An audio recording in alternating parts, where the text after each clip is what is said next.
Bonjour, mes bien-aimés dans la foi en Jésus-Christ. La parole de Dieu en ce jour a pour thème le banquet du roi. Je vais parler précisément de la pratique de l'amour. Beaucoup de prédicateurs, beaucoup de pasteurs, beaucoup de docteurs, y compris ma personne, nous avons prêché sur l'amour, nous avons enseigné sur l'amour. Dans ces jours, nous allons parler de la pratique de l'amour. Dans le livre de 1 Jean, chapitre 4, verset 9 au verset 12, la Bible dit: l'amour de Dieu a été manifesté envers nous. On sait que Dieu a envoyé son Fils unique dans le monde afin que nous vivions par lui. Aussi pour nous sauver. Personne n'a jamais vu Dieu. Si nous nous aimons les uns les autres, Dieu demeure en nous. Et son amour est parfait en nous. La parole de Dieu est claire. Alors, Dieu nous aime. C'est l'une des raisons qui lui amène à nous créer à son image. La Bible est claire. Dieu créa l'homme à son image. Nous sommes une copie parfaite de Dieu. Et en étant une copie parfaite de Dieu, Dieu nous aime comme lui-même. Alors comment il manifeste son amour? Pour prouver qu'il aime les hommes. Je dis bien les hommes, y compris les païens, les non-convertis. Chaque être humain, Dieu l'aime. Mais comment il manifeste son amour? Vous allez comprendre que il envoie son Fils unique, Jésus-Christ, dans ce monde pour nous sauver. Pour que quiconque croit en lui a la vie. C'est un sacrifice. C'est un sacrifice. Cette pratique démontre le prix à payer par Dieu afin de prouver aux hommes qu'il les aime. Qu'il les aime. Alors, la Bible dit, personne n'a jamais vu Dieu. Si nous nous aimions les uns les autres, Dieu demeure en nous. Et son amour est parfait en nous. Oui, personne n'a jamais vu Dieu. Mais si nous aimions notre prochain comme nous-mêmes, c'est que nous manifestons l'amour parfait de Dieu en nous. Et quiconque manifeste l'amour parfait de Dieu en lui devient automatiquement un représentant de Dieu sur la terre. Devient automatiquement un représentant de Dieu sur la terre. Parce que l'amour parfait de Dieu envers les hommes, c'est un amour sans intérêt. C'est un amour sans hypocrisie. C'est un amour pur. Si un chrétien pratique cet amour, ces chrétiens représentent Dieu sur la terre. et il participe au salut de son prochain. Alors vous allez comprendre qu'en agissant ainsi, en pratiquant l'amour comme Dieu veut que nous pratiquons, alors Dieu demeure en nous. Dieu vit en nous et nous vivons en Dieu. Parce que Dieu est amour. Donc quiconque aime Dieu doit manifester son amour envers son frère, son prochain. Vous ne pouvez pas dire que vous aimez Dieu et que vous haïssez votre prochain.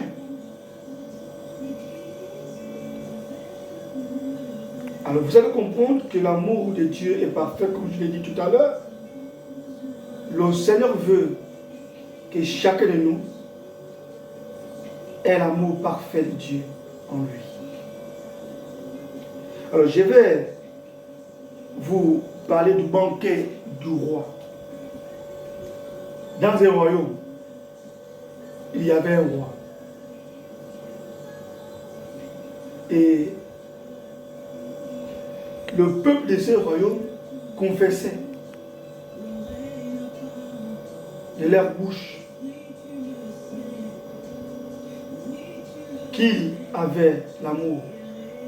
Chacun confessait qu'il avait l'amour.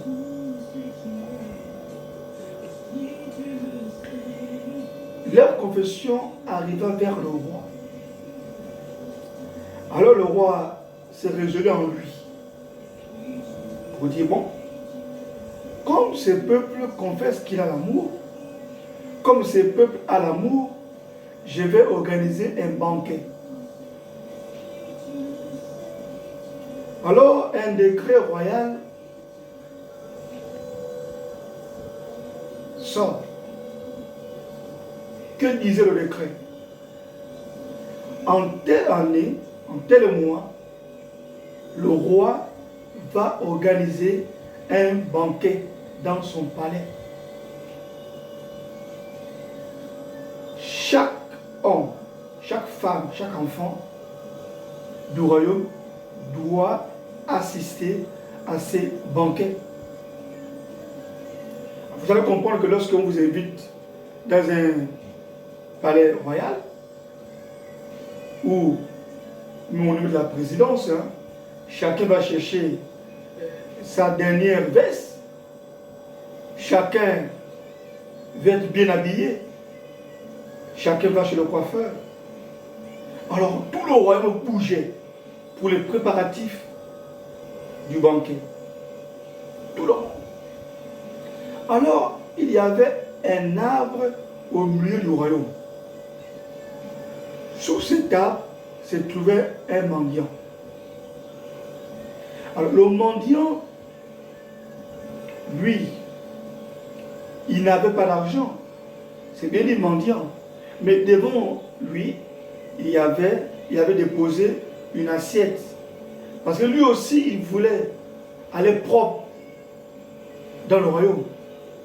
C'est-à-dire que au palais du roi, afin d'assister au banquet. Mais la population, les gens qui passaient par là, crachaient sur lui, se moquaient de lui, ne mettaient aucun rond dans l'assiette. Mais le mendiant était toujours là, sous l'arbre. Alors, le jour du banquet et l'année arrive.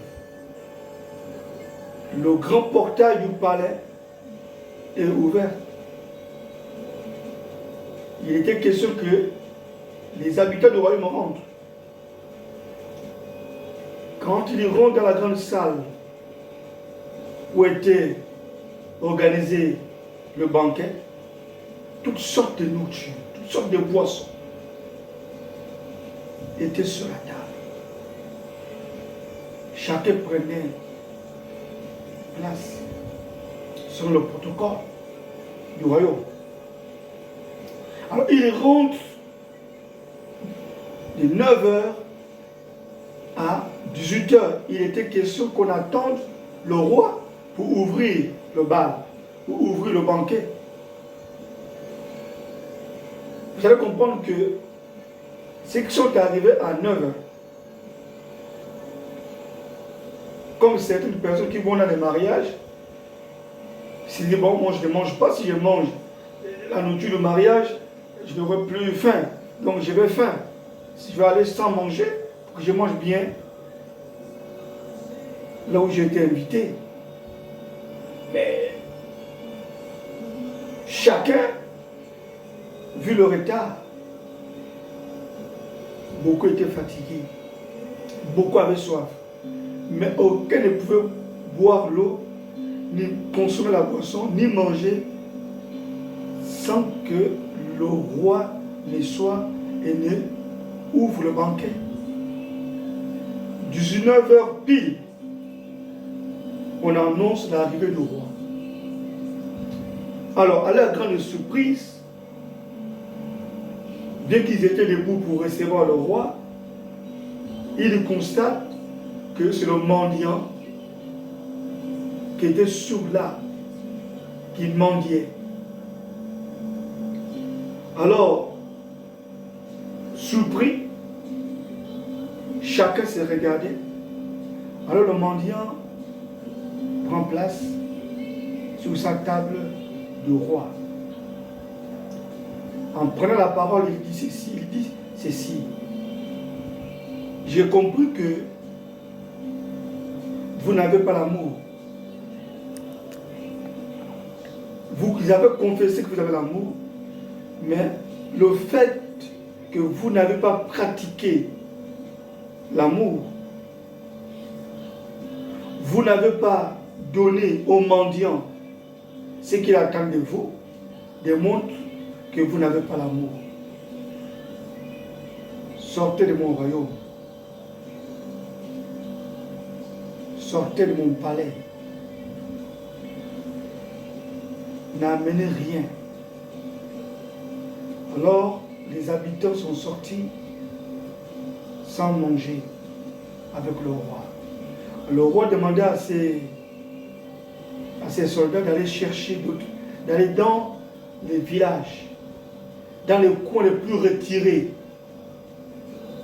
pour en fait de chercher, d'inviter les pauvres, les personnes pauvres, pauvres en esprit, les personnes pauvres financièrement, les personnes faibles. Alors ici,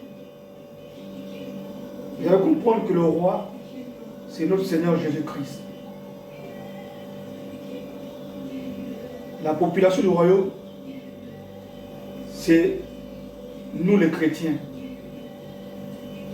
Nous les chrétiens, nous qui allons à l'église, nous qui lisons la parole, nous qui écoutons la parole et qui refusons de mettre en pratique la parole.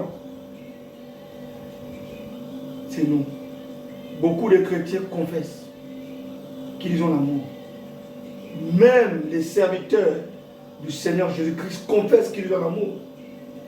Mais aucun ne pratique l'acte d'amour. Aucun ne manifeste son amour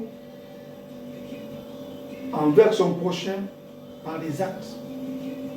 Et si certains posent des actes, c'est par intérêt. C'est par intérêt. C'est par intérêt.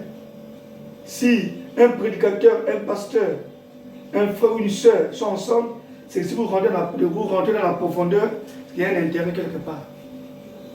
Et plus grave, les prédicateurs, les pasteurs, les évangélistes, les diacres, les responsables des églises s'attachent aux personnes qui savent qu'ils ont un intérêt quelque part. Qui savent qu'ils ont un intérêt quelque part. Au plus sont les personnes qui ont les moyens que Dieu envoie dans les assemblées. Ce sont ces personnes-là qui sont les bien vues par ces leaders. Mais il montre à cette personne qu'il les aime. Mais pourquoi les aime? Si on rentre dans la profondeur, il y a un intérêt quelque part. Mais ces leaders négligent, ne portent pas, ne manifestent pas leur amour vis-à-vis des frères et des sœurs qui n'ont pas les moyens.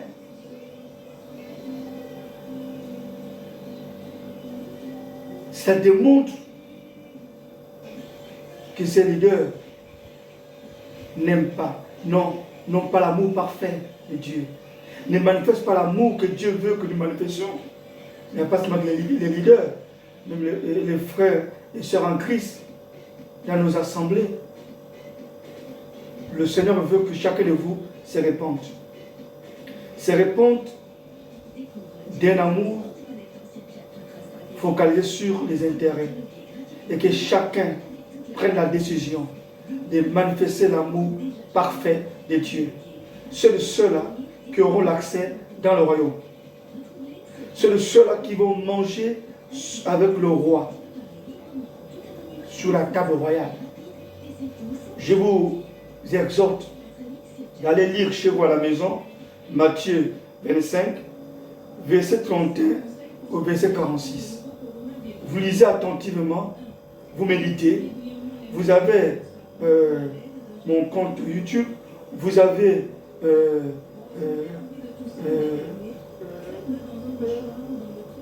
mon compte Facebook. Alors, j'attends vos réactions après la méditation de Matthieu 25, verset 31 au verset 46. Père, grâce, ma prière est que le Saint-Esprit vous aide, qu'il vous aide à pratiquer l'amour parfait de Dieu. Seuls ceux-là auront l'accès dans le royaume. Que mon Dieu par Jésus-Christ vous bénisse. Merci. Je viens par rapport à notre thème sur le banquet du roi. Je viens rendre un témoignage. Je ne l'ai pas vécu. Ce sont nos papas et nos grands-parents qui ont vécu cette histoire. Mais c'est une histoire vraie. Alors, ça s'est passé dans mon village. Je suis du Haut-Ogooué, du département de la Nili, c'est-à-dire Bongoville, et mon village, c'est Kabaga. Donc ça s'est passé à Kabaga. Alors, jusqu'à présent, le lac existe. Alors, qu'est-ce qui s'était passé et pourquoi c'est lac? Alors, c'était pendant la saison sèche. Les habitants, donc les pygmées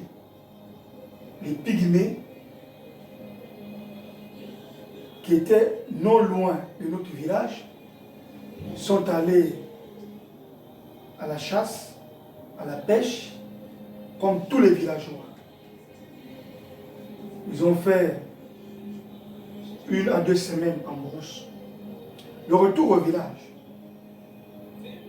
chaque famille avait les paniers, chaque famille avait le gibier et la nourriture. Ils rentrent au village après le campement. Mais il y avait un vieillard qui était sous un arbuste. Et le vieillard demandait la nourriture à tous les passants de ces villages. Alors, aucun n'avait pris le temps de donner la nourriture à ces vieillards. Tout le monde passait. Tous les villageois passaient.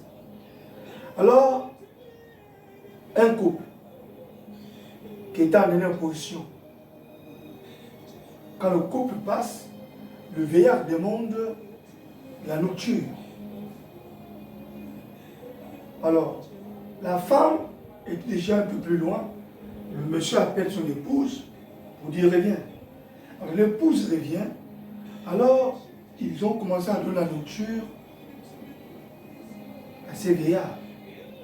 L'époux a commencé à nettoyer les mains, les ongles de ces vieillards. Il a lavé les mains, il a mangé. Après manger, le couple reprend chemin. Avant que le couple ne soit loin, le veilleur les rappelle. Le couple revient. Quand il revient, il dit à ses couples, dans ces villages, il n'y a que vous que j'ai vu, qui avez l'amour. Il n'y a que vous qui m'avez donné la nourriture. Mais, une fois que vous arrivez au village, vous voyez la montagne, partez, construire sur cette montagne. Alors, le couple dit, mais comment on va quitter? On n'a pas eu les problèmes avec les autres. Nous n'avons pas les problèmes avec les autres. Mais comment on va quitter pour aller construire sur la montagne? Ils disent, il faut chercher une solution qui va vous amener à quitter le village, à aller construire sur la montagne. Quand ils arrivent au village, ils ont agi de la même manière, selon les directives du veillard. Ils sont allés construire sur la montagne. La nuit, une grande pluie. Une très grande pluie. Alors la pluie inonde le village. Le village n'existait plus, ainsi que ses habitants. Le matin, quand il se réveille, il regarde en bas, il ne voit plus le village, il voit le lac. Jusqu'à présent, ces lacs existent. Pour ceux qui sont natifs de notre village, de Kabara, pour ceux qui sont de Bongoville, connaissent l'histoire de ces lacs. Voici comment tout un village a péri par manque d'amour. Parce que les habitants n'avaient pas pratiqué l'amour. Seule une famille qui a été sauvée parce qu'elle avait pratiqué l'amour. Mes bien-aimés, aimez-vous les uns les autres, c'est bien, mais pratiquer c'est encore plus mieux. Paix et grâce, c'est mon témoignage.